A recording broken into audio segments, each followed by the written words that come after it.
Radhe Radhe everyone, आप सभी को जन्माष्टमी की बहुत बहुत बधाइयाँ। मेरे YouTube चैनल में आप सभी का स्वागत है।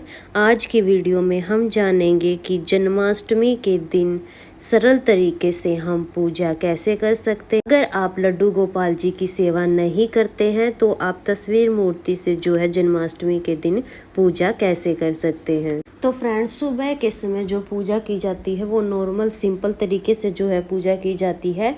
रात को 12 बजे के बाद जब कृष्ण जी का जन्म होता है उसके बाद हमें ये पूजा करनी है। तो जन्माष्टमी की पूजा करने के लिए आपके पास कोई भी तस्वीर है या मूर्ति है तो उसको आप भी कई घंटे पहले से ही जो है ढक दें। किसी भी साफ कपड़े से आप जो है मूर्ति को तस्वीर को ढक सकते हैं। जब रात के 12 बज जाएंगे, कृष्ण जी का जन्म हो जाएगा, तब हम जो है ताली बजाएंगे और घंटी बजाएंगे।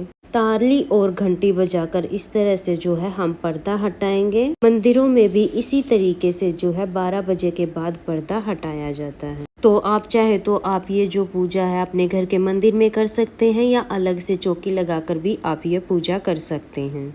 मैंने यहाँ पे अलग से चौकी लगा रखी है और उसको जो है अच्छे से डेकोरेट कर लिया है। तो सबसे पहले हम जल के छींटे लगाकर यहाँ पे शुद्धिकरण कर लेंगे। तो भाव रूप में हम सभी को स्नान करा देंगे। अगर आपके पास मूर्ति है तो आप उनको जो है पंचामृत से स्नान करा सकते हैं। तस्वीर आपने ली है तो आप जल के छींटे लगाकर जो है भाव रूप में स्नान करा दें। क्योंकि हम फोटो को स्नान नहीं करा सकते हैं तो इस तरह से जो हम शुद्धिकरण करते हैं।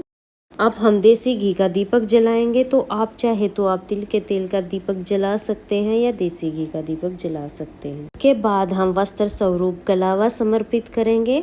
अगर आपके पास जनेऊ है तो आप जनेऊ समर्पित करें, नहीं है तो आप कलावे को ही जनेऊ बनाकर समर्पित कर सकते हैं। हमने गणेश जी भगवान को, लड्डू गोपाल जी को, गाय को, सभी को जो है वस्त्र स्वरूप कलावा समर्पित कर दिया है। साथ में ही गौ माता का पूजन भी हमें जरूर करना है। तो सबसे पहले हम चंदन से तिलक करेंगे।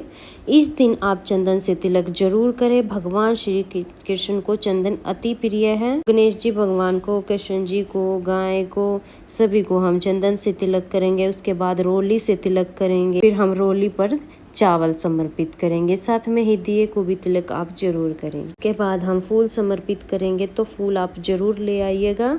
जो भी फूल आपको मिले वो फूल आप समर्पित कर सकते हैं। जन्माष्टमी के दिन आपको फूल हर जगह पे मिल जाएंगे। आप किसी भी रंग के फूल समर्पित कर सकते हैं। इसके साथ ही आप बांसुरी समर्पित करें और जो है मोरपंख आप लड्डू गोपाल जी को जरूर समर्पित करें। इसके बाद हम भोग समर्पित करेंगे। तो कृष्ण जी को आप माखन मिश्री का भोग जरूर समर्पित करें। साथ में ही धनिया पंजीरी का भोग जरूर समर्पित करें। इसके अलावा कोई भी शुद्ध सात्विक भोग आप समर्पित कर सकते हैं। गणेश जी भगवान को हम अलग से भोग समर्पित करेंगे क्योंकि गणेश जी भगवान के भोग में तुलसी नहीं डाली जाती है। भगवान श्री कृष्ण को तो 56 भोग लगाए जाते हैं। तो आप कितने भी भोग समर्पित कर सकते हैं। माखन मिश्री और धनिया पंजीरी का भोग आप जरूर समर्पित करें। साथ में ही जितने आपने भोग लगाए हैं सभी में तुलसी आप जरूर रखें।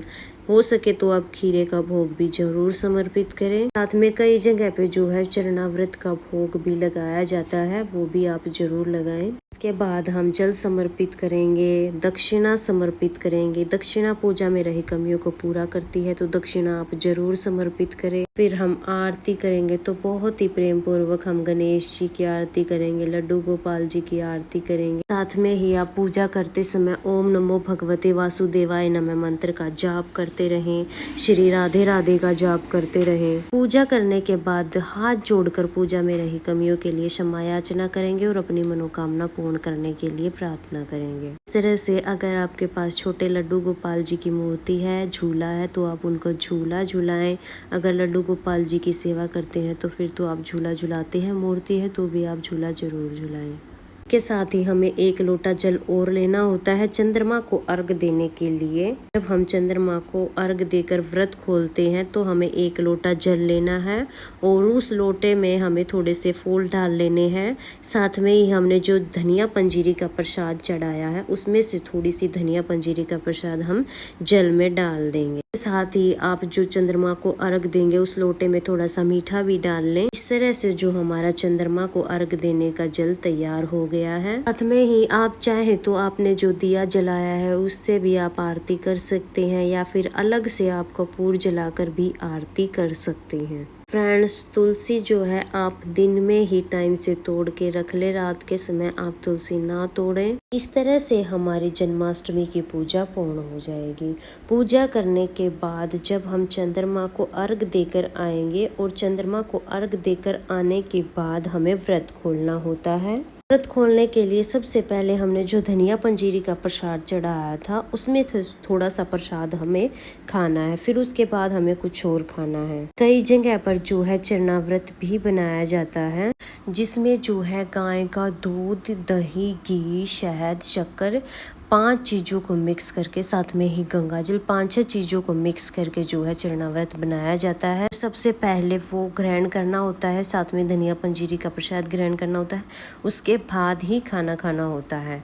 तो आप अपने हिसाब से देख ले, आपके यहाँ पे जैसी भी परंपरा है आप उस हिसाब से जो है व्रत खोल सकते हैं। फ्रेंड्स, कुछ लोग जो है जन्माष्टमी का व्रत निर्जला रहकर करते हैं, और कुछ लोग जो है एक बार दिन में पानी पी लेते हैं और साथ में ही फल फ्रूट भी खा लेते हैं। तो अपने शरीर को देखते हुए हमें जो है व्रत करना चाहिए। जैसे आप पहला व्रत करते हैं उसी तरीके से हमें सारे व्रत करने होते हैं। हर टाइम पे सिचुएशन एक जैसी नहीं होती है, तो आप शरीर में ध्यान रखते हुए आप इस व्रत को करें। तो फ्रेंड्स, अगर ये जन्माष्टमी की सरल पूजा विधि आपको पसंद आई हो तो वीडियो को लाइक कर देना, और हम महिलाएं घर में तीज त्योहार पूजा पाठ कैसे करते हैं ये देखने के लिए मेरे चैनल को सब्सक्राइब कर लेना। आप सभी के लिए ये जन्माष्टमी मंगलमय हो, इसी कामना के साथ अब मिलेंगे किसी और नई वीडियो में। तब तक के लिए राधे राधे।